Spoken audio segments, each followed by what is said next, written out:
Assalamualaikum warahmatullahi wabarakatuh. Bersama Kak Putri di sini.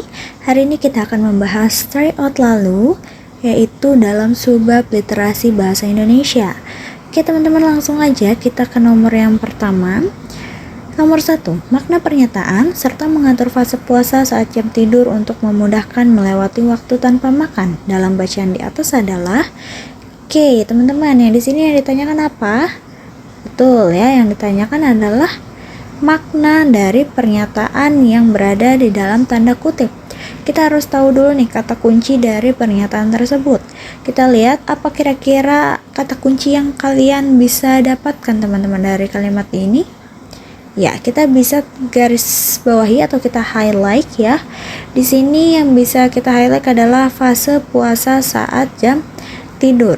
Oke, kira-kira opsi mana nih yang paling mendekati maknanya terkait kalimat yang berada dalam tanda kutip? Oke, betul teman-teman, jawaban yang paling tepat adalah yang C. Kenapa yang C? Kita lihat, sebaiknya seseorang memilih fase puasa pada waktu yang biasanya digunakan untuk tidur.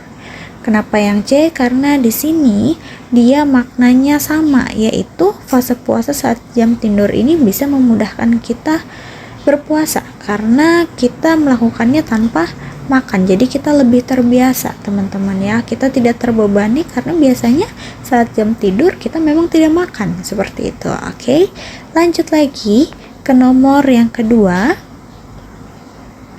Nomor 2, simpulan yang tepat isi bacaan di atas adalah, oke, yang ditanyakan adalah kesimpulan dari isi bacaan di atas.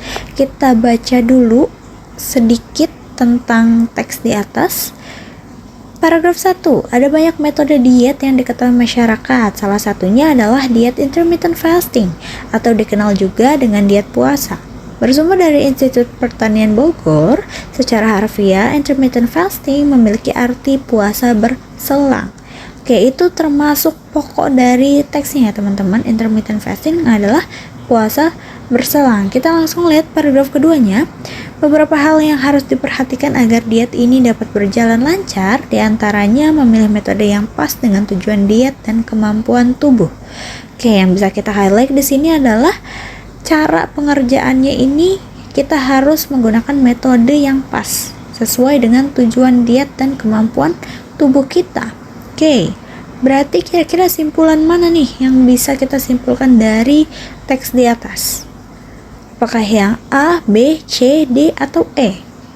Betul teman-teman, yang paling tepat adalah yang C. Intermittent fasting menjadi metode puasa berselang dengan menyesuaikan kebutuhan tubuh tanpa pembatasan bahan pangan ya, karena dia mencakup kedua paragraf yang ada di teksnya ya teman-teman. Jadi opsi yang paling tepat adalah yang C. Kita lanjut lagi ke nomor selanjutnya. Nomor 3, pilihan minuman yang dapat dikonsumsi selama puasa saat diet intermittent fasting adalah, oke, yang ditanyakan adalah pilihan minuman yang bisa kita konsumsi. Kita lihat pada teksnya, berarti kata kuncinya minuman yang bisa dikonsumsi. Kira-kira ada di mana? Ya betul, ada di paragraf pertama ya. Di sini bakal aku highlight. Oke, yaitu yang ini. Contoh, minuman non-kalori yaitu air putih, teh tanpa gula, kopi, atau minuman herbal, rempah tanpa gula. Oke, udah ketemu nih, kira-kira opsi mana yang sesuai? Kira-kira yang mana teman-teman yang paling sesuai? Iya, betul, jawabannya yang paling tepat adalah yang A ya, karena dia sesuai pada teksnya, yaitu minuman herbal tanpa gula, teh tanpa gula, dan juga air putih. Lanjut lagi teman-teman ke nomor selanjutnya. Nomor 4, tema kutipan novel tersebut adalah, yang ditanyakan adalah tema dari kutipan novel di atas. Oke, teman-teman boleh baca sendiri tentang teksnya. Kira-kira teks ini membicarakan tentang apa? Oke. Ya, betul ya teman-teman. Pada paragraf pertama, dia membicarakan mengenai seorang anak yang berselisih pendapat dengan orang tuanya ketika ia harus melanjutkan pendidikannya. Betul. Lalu kalau paragraf kedua nih, kira-kira ngomongin tentang apa teman-teman?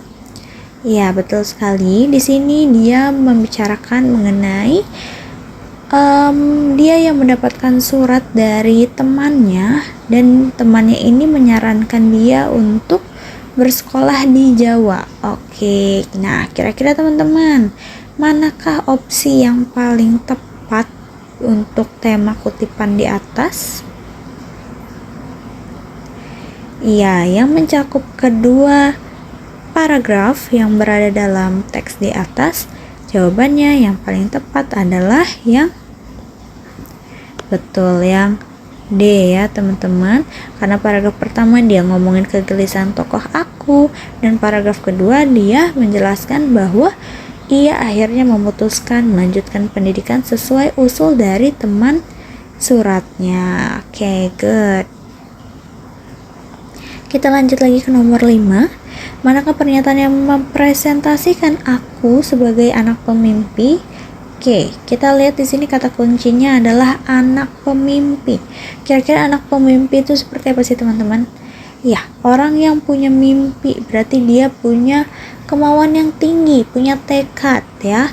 Berarti kira-kira opsi mana nih yang paling mempresentasikan seorang aku ini adalah seorang pemimpi? Iya, betul ya. Opsi yang paling tepat adalah opsi yang B. Kenapa yang B? Kita bisa lihat nih, di opsi yang B ada kata bertekad ya. Berarti kalau bertekad dia bersungguh-sungguh, dia mempresentasikan seorang pemimpi. Betul, good. Oke, kita lanjut lagi ke nomor selanjutnya. Nomor 6. Berilah tanda centang pada kolom benar atau salah setiap pernyataan tentang ciri khas LRT, MRT, atau KRL sesuai dengan bacaan. Pernyataan pertama, penggunaan rel yang belum pernah ada di Indonesia diterapkan oleh MRT. Oke, kira-kira betul atau salah teman-teman? Pertama kalinya adalah MRT. Oke, teman-teman bisa sambil baca. Ini salah ya, karena ada KRL, MRT, dan juga LRT. Berarti opsi yang ini pernyataan pertama salah. Lalu pernyataan kedua, MRT dan KRL menggunakan aliran listrik yang ada di atas keretanya. Apakah betul atau salah?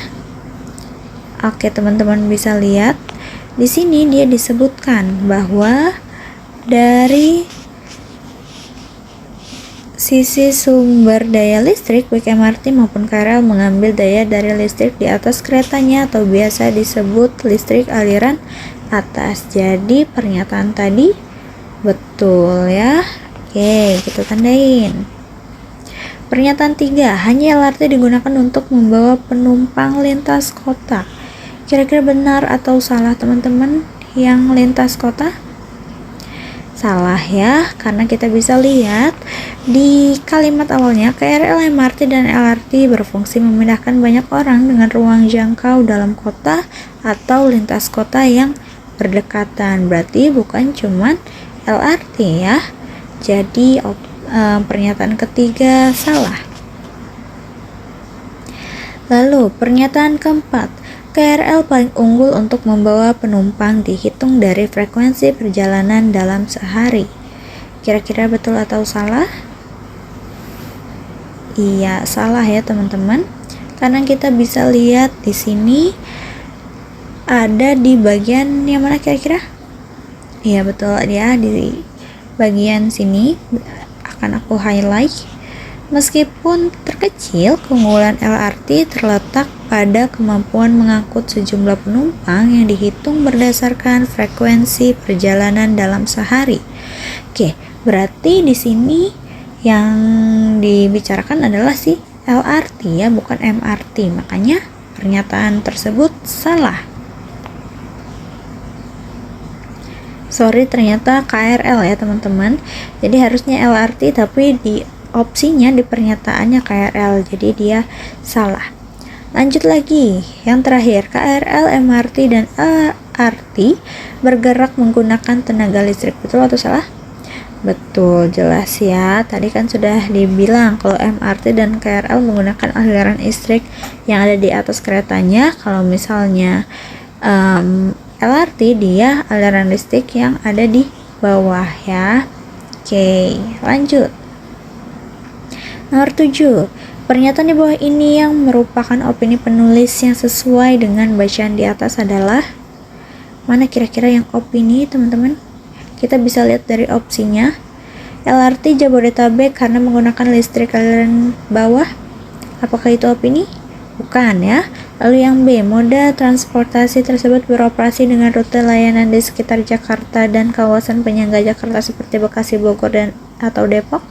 Apakah itu opini? Bukan ya. Lalu yang C, MRT dan KRL seperti sistem transportasi kereta menggunakan sepasang rel untuk bergerak. Apakah itu opini? Bukan. Lalu yang D, berdasarkan ukuran kereta dan daya angkutnya, KRL memiliki kapasitas yang besar. Apakah itu opini?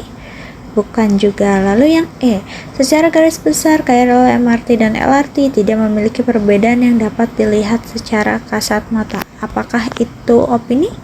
Ya, itu opini. Kenapa disebutnya sebagai opini? Karena kita bisa lihat di sini ada kata secara kasat mata. Kalau secara kasat mata berarti belum pasti ya teman-teman, karena pandangan orang ini beda-beda. Aku melihat A, belum tentu yang kalian lihat juga A. Oke, jadi itu masih masuk ke opini. Kita lanjut lagi, yang 8. Kelemahan LRT dibandingkan dengan MRT dan KRL adalah, oke, kira-kira apa kelemahannya? Kita bisa lihat di teksnya. Oke, nih paragraf kedua yang awal, dia bilang, berdasarkan ukuran kereta dan daya angkutnya, KRL memiliki kapasitas yang paling besar. Kemudian disusul oleh MRT dan yang terkecil adalah LRT. Berarti yang paling kecil adalah LRT. Manakah opsi yang paling tepat?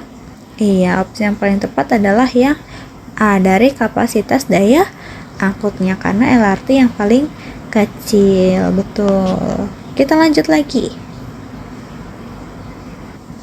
Nomor 9, upaya yang dapat dilakukan untuk mengatasi polusi udara adalah, kita lihat upaya yang dapat dilakukan untuk mengatasi polusi udara. Oke, kita scroll dulu. Mana kira-kira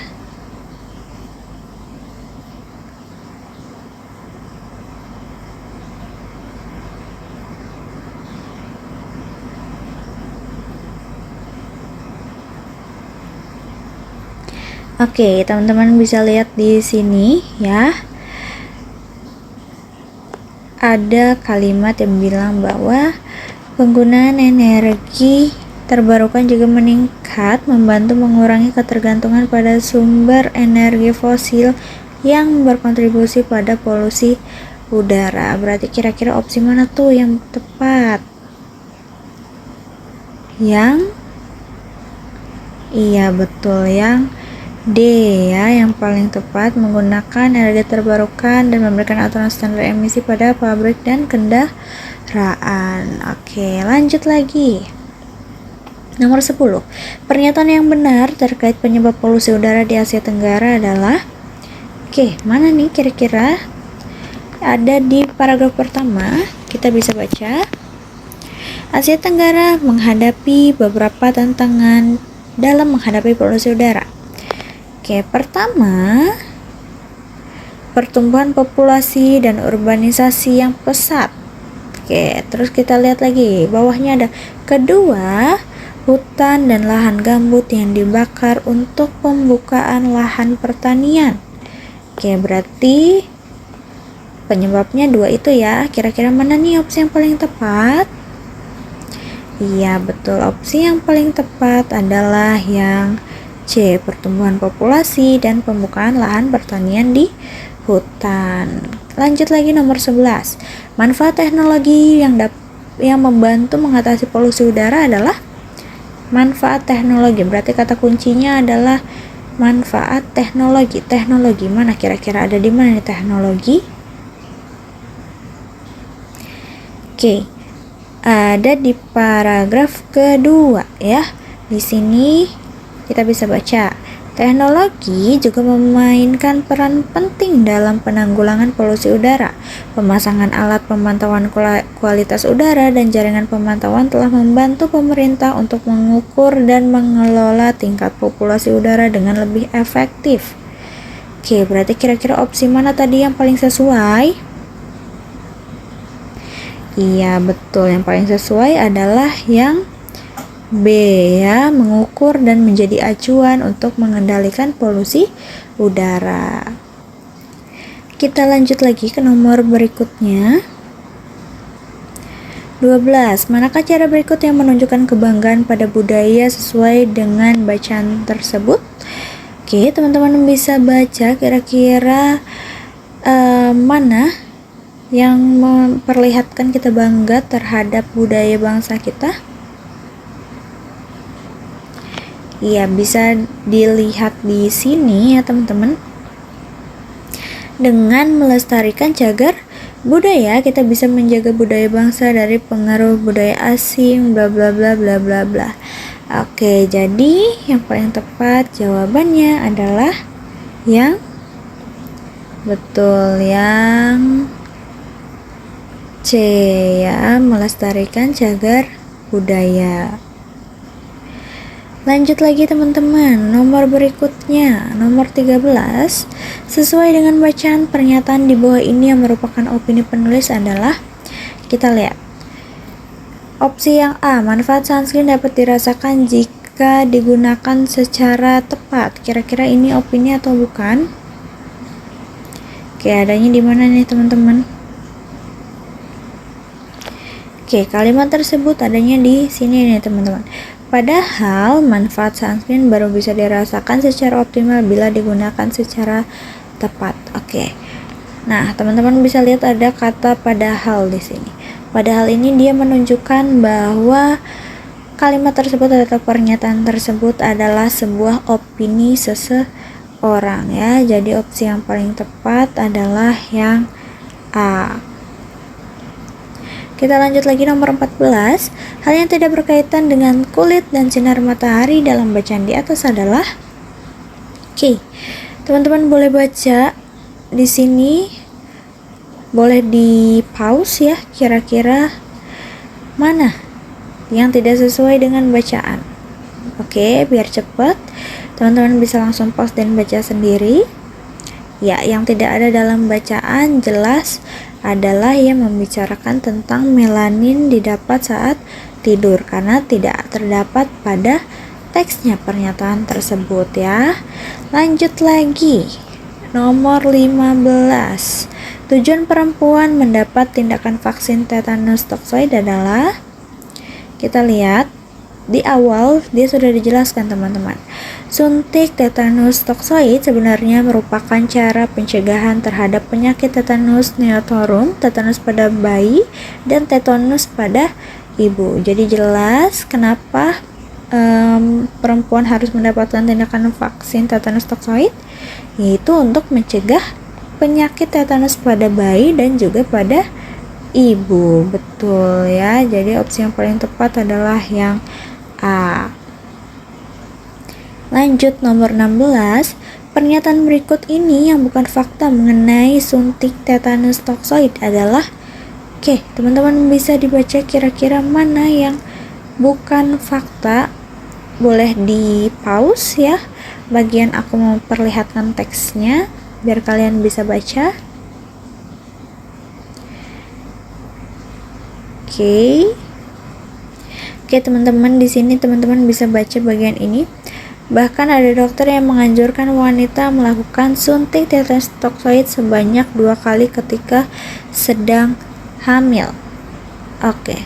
Di sini bahkan ada dokter yang menganjurkan wanita melakukan suntik tetanus toksoid sebanyak 2 kali ketika sedang hamil. Berarti nggak semua dokter menyarankan atau menganjurkan wanita untuk suntik sebanyak 2 kali. Jadi opsi yang masuk ke lebih yang bukan fakta adalah yang A ya teman-teman. Wanita hamil melakukan suntik tetanus toksoid 2 kali karena tidak semua wanita hamil melakukan suntik tetanus toksoid 2 kali ya. Jadi itu bukan fakta. Lanjut lagi. Alasan e-reader dibuat adalah kira-kira alasan e-reader dibuatnya untuk apa, teman-teman? Kita bisa baca di paragraf kedua, teman-teman.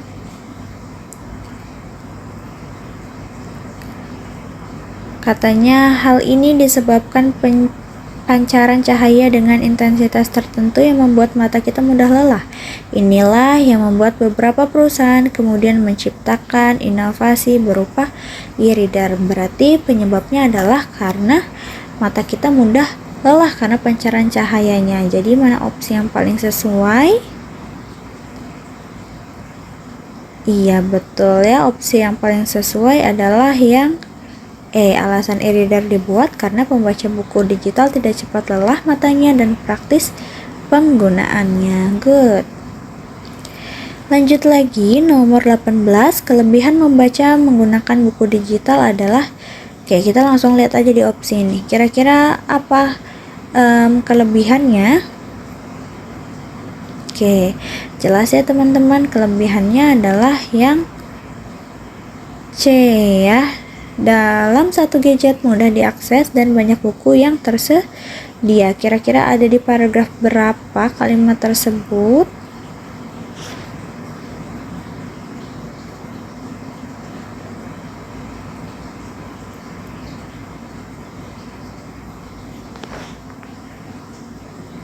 Ada di paragraf pertama ya teman-teman. Buku digital memiliki kelebihan yaitu mudah ketika diaksesnya, dan dalam satu gadget kita bisa memperoleh banyak sekali e-book atau buku digital.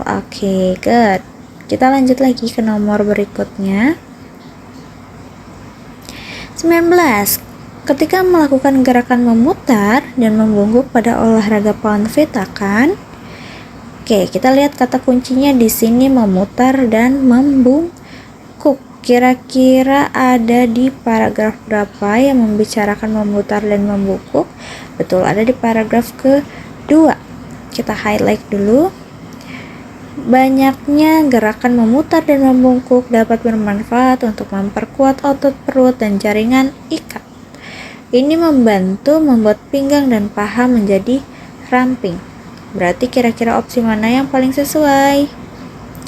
Iya, betul, opsi yang D, memperkuat otot perut dan jaringan ikat. Lanjut lagi, nomor 20.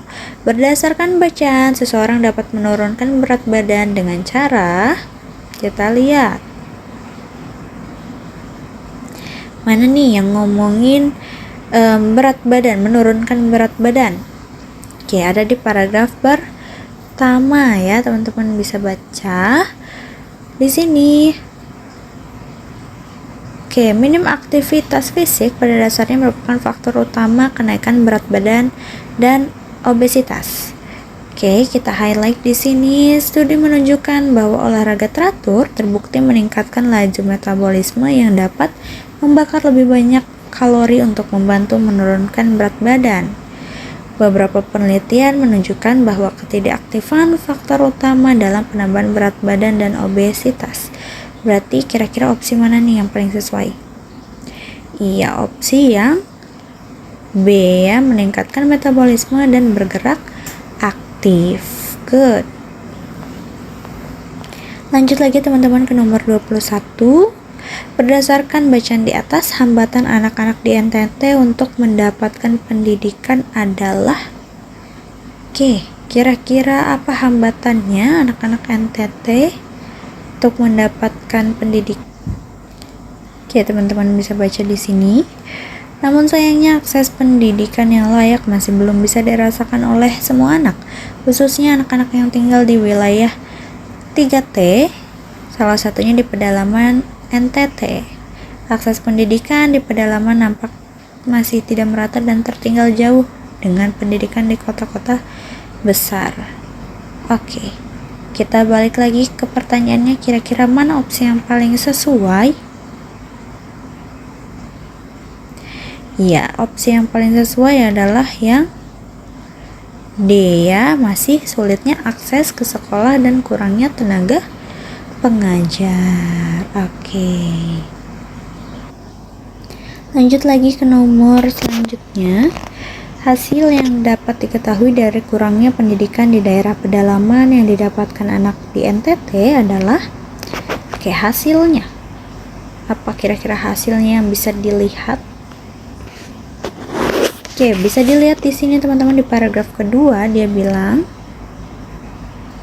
adapun capaian hasil pembelajaran dari pelajar NTT secara konsisten berada dalam rata-rata rendah pada ujian nasional dari tahun ke tahun. Jadi mereka mendapatkan nilai rata-rata rendah ya dari tahun ke tahun. Berarti mana nih kira-kira opsi yang paling sesuai? Yaitu yang A, betul. Capaian ujian nasional konsisten di bawah rata-rata ya. Lanjut lagi nomor 23. Pernyataan berikut yang bukan menjadi alasan pendidikan harus merata adalah bisa dilihat dari opsinya aja teman-teman. Mana kira-kira yang bukan? Iya, betul sekali. Yang bukan adalah yang E ya, dapat memperbaiki alat dengan mandiri. Good. Lanjut lagi nomor 24. Dalam bacaan terdapat pernyataan julukan ini menggambarkan peran penting peternakan dalam ekonomi Argentina dan produksi daging yang melimpah. Pernyataan berikut yang merupakan penjelas yang tepat atas pernyataan tersebut adalah, kita lihat dulu teman-teman, kira-kira ada di mana kalimat tersebut. Ada di kalimat akhir-akhir nih ya teman-teman, biar aku highlight. Kita harus lihat nih kalimat sebelumnya dan kalimat sesudahnya. Argentina terkenal dengan jumlah populasi ternak yang besar, terutama domba dan sapi. Julukan ini menggambarkan peran penting peternakan dalam ekonomi Argentina dan produksi daging yang melimpah. Industri daging Argentina dianggap memiliki kualitas tinggi yang telah mendapat reputasi internasional. Kita lihat opsinya, berarti kira-kira mana yang paling sesuai? Ya, betul, yang paling sesuai adalah yang B ya, kualitas tinggi daging yang diproduksi Argentina, terutama domba dan sapi, sudah diakui oleh dunia. Nomor terakhir, hal apa yang membuat Argentina dijuluki negara gaucho dan negara tango? Gaucho dan tango, kira-kira kenapa Argentina disebut seperti itu? Kita lihat, di paragraf pertama dia bilang, Argentina mendapat beberapa julukan, diantaranya negara gaucho, negara tango, dan negara sapi. Julukan negara gaucho merujuk pada identitas budaya Argentina yang kaya dengan tradisi gaucho, yaitu koboi Argentina. Berarti gaucho koboi Argentina katanya teman-teman. Lalu mana nih tango? Ini julukan negara tango mencerminkan kekayaan Argentina dalam tarian tango yang terkenal di dunia. Udah kita dapat nih, kira-kira opsi mana yang paling sesuai?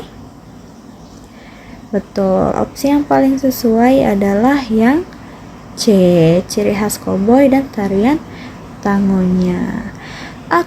Cukup sekian teman-teman, semoga dapat dipahami apa yang telah kakak jelaskan pada hari ini. Mohon maaf jika terdapat kesalahan. Terima kasih atas perhatiannya. Wassalamualaikum warahmatullahi wabarakatuh. See you.